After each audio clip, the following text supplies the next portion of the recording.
Oh, oh, oh, oh, oh.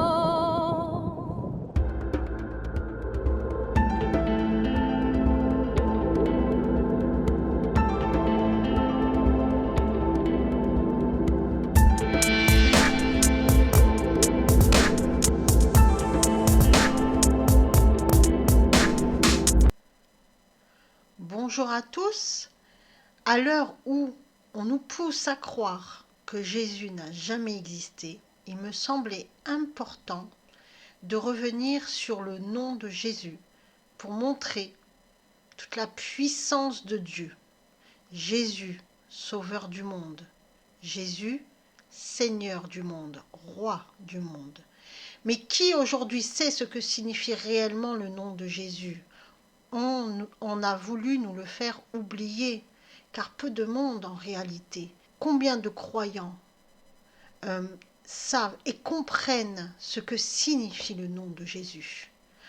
Or, ce nom montre qui est Jésus, pas simplement un homme, mais bien plus que cela, et qu'il a existé en tant qu'homme, il a parcouru la terre, mais parfaitement homme et parfaitement Dieu.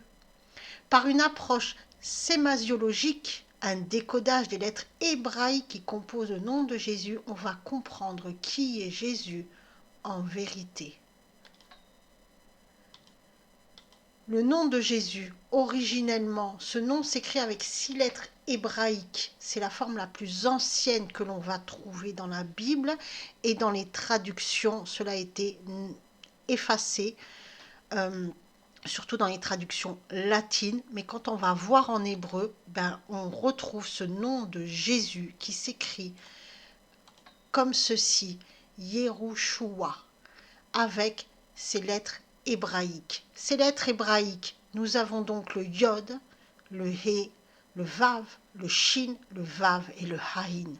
Nous savons que l'hébreu est une langue très symbolique. Chaque lettre contient des symboles très très profonds et mis ensemble, ça donne des images mais d'une profondeur telle qu'il n'y a que la puissance de Dieu pour mettre tout ça en place. Et nous, on va voir le prénom Jésus, ce prénom qu'aujourd'hui on nous a fait oublier qu'il s'écrivait ainsi. Donc nous voyons les 3 premières lettres de ce prénom Jésus, le Yod, le He, le Vav, c'est l'abréviation du tétragramme YHVH. YHVH, le Yahvé, le nom de Dieu que les Hébreux ne prononcent pas. D'ailleurs, on dit Yahvé, mais il n'a jamais été phonétisé en réalité. Car à chaque fois qu'ils voient que les Hébreux voient ce tétragramme dans les Écritures, YHVH, ils prononcent Adonai. Enfin, le Shin, le Vav, le Haïn, c'est Yeshua. Yeshua, ça veut dire le Sauveur. Donc le prénom de Jésus, c'est Jésus, qui signifie Yahvé et salut. On remarque que les 3 premières lettres du nom de Jésus contiennent le tétragramme. Et on ne peut pas ne pas le remarquer finalement. Jésus, c'est Yahvé. Et Jésus, c'est Yahvé qui vient pour sauver. Jésus est le Sauveur et le Seigneur. Il est ce Dieu de la relation. C'est lui, c'est le Fils de la relation qui vient sauver les hommes. Alors bien sûr, dans les traductions modernes, on ne retrouve plus cette écriture originelle.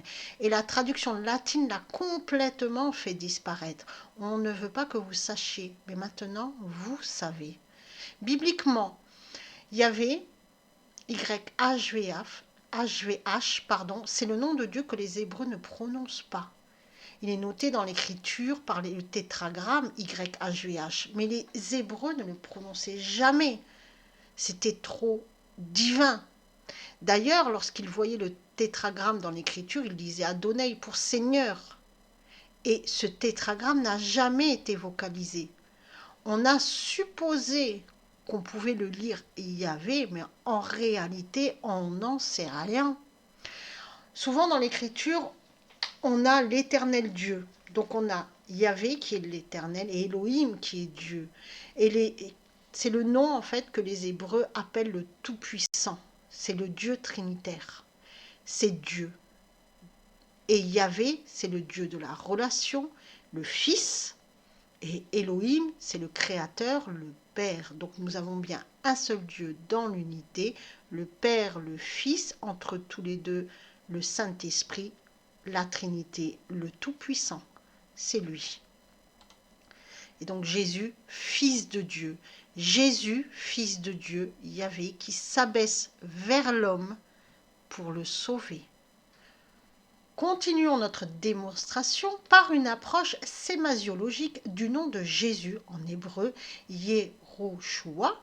Ce nom, nous l'avons vu, comporte 6 lettres hébraïques, dont 3 racines biconsonantiques que nous allons analyser dans cette image. Voici le nom de Jésus. Donc les 2 premières lettres, Yod, He, symbolisent la vie absolue manifestée, la manifestation de Dieu dans son amour. Les 2 suivantes, Vav, Shin, symbolisent la diffusion isotropique, c'est-à-dire que la diffusion de l'amour se fait dans toutes les directions et partout pareil. C'est l'amour universel qui est diffusé à tous et pour tout le monde. Ensuite, les 2 dernières lettres, Vav, Haïn, symbolisent l'action d'embraser. Donc, en vérité, ce prénom, Yehoshua, qui a du sens et qui a un sens spirituel très profond, dans sa morphologie lexicale, dans son sens structurel, et la représentation de la manifestation absolue dans l'amour divin pour tous, sans distinction. L'amour est diffusé à tout le monde, à tous les êtres humains, et cet amour embrase, c'est-à-dire qu'il éclaire l'esprit des êtres humains et les réchauffe. C'est le pain vivant, c'est la nourriture de l'esprit. Jésus est le pain vivant. Jésus nourrit notre esprit pour le rendre vivant. C'est ça que ça veut dire. Et l'homme n'a de cesse de blasphémer ce nom. Je le répète, celui qui n'a pas saisi la dimension biblique des maux que l'homme subit sur terre ne peut pas comprendre que nous vivons dans un monde inversé. Une guerre est menée par Satan et ses sbires contre Dieu. Et comme Satan ne peut pas toucher directement Dieu, il passe par l'homme, par sa chair, par son ego. C'est la seule porte qui lui est ouverte et essaye de faire tomber le plus d'esprits possible. Tout est biblique, mais Dieu veille. Il veille sur chacun d'entre nous et tout ce qui arrive doit arriver pour le retour de Jésus-Christ. Allons plus loin dans notre démonstration avec ce partage d'un extrait du livret 1 Connaître Dieu et son adversaire du manuel de l'exorcisme et du psychothérapeute qu'on va trouver aux pages 95 et 96 de ce manuel. Cet extrait que je vous partage ici va mettre en évidence une vérité que beaucoup ont tenté de nous cacher. Cette anecdote biblique assez cocasse d'ailleurs va nous révéler la puissance de Dieu. La loi romaine exigeait que pour tout condamné sur la croix, son motif de mise à mort soit inscrit sur une pancarte apposée sur la croix. Les 4 évangélistes, Matthieu, Marc, Luc et Jean, font mention de l'inscription du motif de condamnation qui se trouvait donc inscrit au-dessus de Jésus sur sa croix. Lisons ces inscriptions. En Matthieu, chapitre 27, verset 37, on peut lire « Pour indiquer le sujet de sa condamnation, on écrivit au-dessus de sa tête « Celui-ci est Jésus, le roi des Juifs ».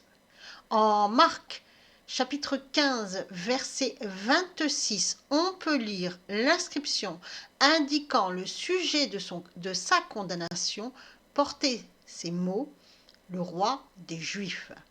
En Luc, chapitre 23, verset 38, on peut lire « Il y avait au-dessus de lui cette inscription, celui-ci est le roi des Juifs ». En Jean, chapitre 19, verset 19, on peut lire « Pilate fit une inscription qu'il plaça sur la croix et qui était ainsi conçue, Jésus de Nazareth, roi des Juifs ». Nous savons que les Romains avaient déjà une administration très établie, très précise, et en fait ils notaient tout. Ils notaient tout, et notamment ces motifs de condamnation. Et Tout est donc classifié, rangé dans des rouleaux, parce que chez les Romains, tout était ordonné. Et donc, il fallait montrer pourquoi ces hommes qu'on condamnait à la crucifixion étaient condamnés. Les deux qui ont été aussi crucifiés le même jour que Jésus ont eu aussi leur pancarte avec le motif de condamnation. Donc celle de Jésus, c'est son motif de condamnation, celui-ci est roi des Juifs.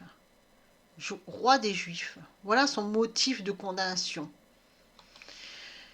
Et l'inscription, on le sait, était écrite en 3 langues différentes, en hébreu, en latin et en grec, afin que tout le monde puisse lire le motif de la condamnation. En effet, à Jérusalem, il y avait les Hébreux, forcément, il y avait aussi les Romains, bien sûr, et il y avait les Grecs. Les Grecs étaient aussi très très présents, donc il y avait toutes ces langues qui étaient présentes, donc il fallait que tout le monde comprenne. Et d'ailleurs, Jean chapitre 19, verset 20 nous le rappelle, beaucoup de Juifs lurent cet écriteau, parce que l'endroit où Jésus fut crucifié était près de la ville, l'inscription était en hébreu, en latin et en grec. En lisant l'inscription, les pharisiens qui étaient présents, les scribes, qui connaissaient parfaitement la loi, exigèrent qu'elle fût changée. Ils sont allés voir Pilate pour leur dire non, non, non, non, c'est pas bon, il faut absolument enlever cette inscription. Mais Pilate refusa. Pourquoi les pharisiens, à cet instant précis où ils virent la tablette où était gravé le motif de la condamnation de Jésus, prirent peur? Et cette peur se changea en une haine féroce. Pourquoi? Pourquoi ils voulaient absolument que Pilate réécrive le motif de condamnation? Pourquoi? On sait que le motif de la condamnation fut écrit en 3 langues différentes, et nous avons de quoi penser que les 3 auteurs des évangiles nous ont rapporté l'inscription dans ces 3 langues, et c'est là qu'on va trouver la réponse à cette question, pourquoi les pharisiens voulaient absolument changer cet écriteau. Alors, rappelons, en Matthieu chapitre 27, verset 37, le motif de la condamnation qui était inscrit, c'était celui-ci est Jésus le roi des Juifs. Je précise que ce sont des traductions, d'accord? En Marc chapitre 15, verset 26, on peut lire le roi des Juifs. En Luc chapitre 23, verset 38, celui-ci est le roi des Juifs. En Jean chapitre 19, verset 19, Jésus de Nazareth, roi des Juifs. Maintenant, on va lire ces inscriptions telles que ils nous ont été rapportés. Donc Matthieu nous rapporte l'inscription en latin. Alors je ne vais pas le prononcer, je vous laisse le lire. Luc, lui, le médecin grec, forcément va nous rapporter l'inscription en grec. Alors que Jean, lui, forcément, va nous rapporter l'inscription qui était en hébreu. Le motif de la condamnation a été écrit en latin, en grec et en hébreu. Les 3 évangélistes nous rapportent les 3 écritures. Et donc cela a été traduit dans la plupart des cas, dans nos Bibles à nous, nos Bibles françaises, par celui-ci est le roi des Juifs. Continuons. Cependant, seul un pharisien pouvait remarquer cette subtilité que seul Dieu est capable de réaliser. Les pharisiens et les scribes avaient l'habitude de travailler les textes en hébreu. Ils étaient habitués à lire les premières lettres des mots ou des phrases dans les psaumes. Et dès qu'ils ont vu l'inscription en hébreu, ils ont su et ils ont vu. Ils ont demandé à Pilate de changer un seul mot de l'inscription en ajoutant « Il a dit qu'il est roi des Juifs afin que disparaisse la vérité. » En effet, l'inscription en hébreu « Yeshua Anotsri Vemelech Aye Yudim », si l'on prend les premières lettres de chaque mot, forme le tétragramme YHVH, le fameux tétragramme de Yahvé, Dieu, le Fils. Et cela fut visible devant tous. Et les Hébreux avaient l'habitude de voir des tétragrammes parce qu'ils travaillaient sur les Écritures. Et tous les Hébreux ont pu le lire. Ironie du sort? Non. C'est la puissance de Dieu qui s'est manifestée. Les Romains, eux, ne pouvaient pas le savoir. Et lorsque la croix fut érigée, chaque Hébreu fut mis devant la vérité. Il venait de commettre le déicide, Jésus et YHVH. Aujourd'hui, si vous achetez un crucifix catholique, la plupart du temps, vous allez pouvoir y lire l'inscription INRA, c'est l'acronyme de la condamnation en latin, d'accord, qui signifie Jésus le Nazaréen, roi des Juifs. Le truc, c'est on dit INRA, la plupart des gens déjà ne savent pas ce que ça veut dire, et on a fait totalement disparaître le YHVH. Donc en fait, ça ne se rapporte plus à rien du tout. Et ça, c'est mon avis. Pourquoi a-t-on fait ça? Pour nous embrouiller, pour nous empêcher de connaître la vérité. Jésus est YHVH, le Dieu qui vient parler aux hommes, le Dieu de la relation, le Fils. Mais maintenant, vous savez. Oui, chers amis, maintenant vous savez, et la vérité libère. Et pour ceux qui tentent de cacher la vérité, ceux qui la détournent, ceux qui l'inversent, ceux qui diffusent les mensonges et névrosent les âmes, que va-t-il se passer? En Apocalypse, chapitre 17, verset 14, nous pouvons lire « Ils combattront contre l'agneau et l'agneau les vaincra. Parce qu'il est le Seigneur des seigneurs et le roi des rois, et les appelés, les élus et les fidèles qui sont avec lui les vaincront aussi. Par conséquent, n'ayez pas peur. Ils ne peuvent toucher l'agneau qui est déjà vainqueur. L'agneau, c'est Jésus, et ses disciples, les chrétiens, seront vainqueurs avec lui. Donc cessez d'avoir peur. Et pour les mauvais guides, et pour ceux qui gouvernent le monde et qui ont tout mis en place pour nous faire chuter, pour tous ceux qui ont mis en place ces mensonges du monde, ces inversions de la parole de Dieu, qu'est-ce qui va se passer? En 1 Roi, chapitre 16, versets 2 et 3, nous lisons « Je t'ai élevé de la poussière et je t'ai établi chef de mon peuple d'Israël, mais parce que tu as marché dans la voie de Jéroboam et que tu as fait pécher mon peuple d'Israël pour m'irriter par leurs péchés, voici, je vais balayer Baeshka et sa maison, et je prendrai ta maison semblable à la, et je rendrai, ta maison semblable à la maison de Jéroboam, fils de Nébat. En 1 Roi, chapitre 16, verset 19, nous lisons « C'est ainsi qu'il mourut à cause des péchés qu'il avait commis en faisant ce qui est mal aux yeux de l'Éternel. » En marchant dans la voie de Jéroboam et en se livrant au péché que Jéroboam avait commis pour faire pécher Israël. Donc, aucune inquiétude à avoir. D'après ces textes, la parole de Dieu, tous les méchants, tous ceux qui sont antichrist, Dieu les fera chuter. C'est leur choix.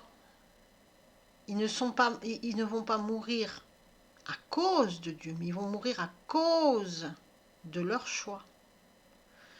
Donc, on n'a aucune inquiétude à avoir. Tous ceux-là qui ont fait le choix du rejet de Dieu et qui non seulement ont fait ce choix, mais cherchent à tout prix à éteindre la foi, à détourner la vérité, à diluer la vérité dans le mensonge, tous ceux-là seront voués à la destruction, car ils se sont eux-mêmes établis dans un principe de destruction. À nous, il nous est demandé de ne pas avoir peur et de ne pas les suivre, de faire attention à ne pas tomber dans leurs pièges, et pour cela, il faut que l'on connaisse la parole de Dieu, il faut qu'on connaisse la vérité. C'est le seul moyen. En effet, en 2 Timothée chapitre 3, versets 1 à 5, Paul nous dit « Sache que dans les derniers jours, il y aura des temps difficiles, car les hommes seront égoïstes, amis de l'argent, fanfarons, hautains, blasphémateurs, rebelles à leurs parents, ingrats, irreligieux, insensibles, déloyaux, calomniateurs, intempérants, cruels, ennemis des gens de bien, traîtres, emportés, enflés d'orgueil, aimant le plaisir plus que Dieu, ayant l'apparence de la piété, mais reniant ce qui en fait la force. Éloigne-toi de ces hommes-là. N'ayez plus peur, ayez seulement la foi. Vous ne pouvez rien faire contre les antichrists, à part les ignorer pour ne pas les alimenter, leur donner de l'énergie par votre peur. Gardez la vérité ferme dans votre cœur, priez, lisez la Bible. Le combat est spirituel. Soyez bénis.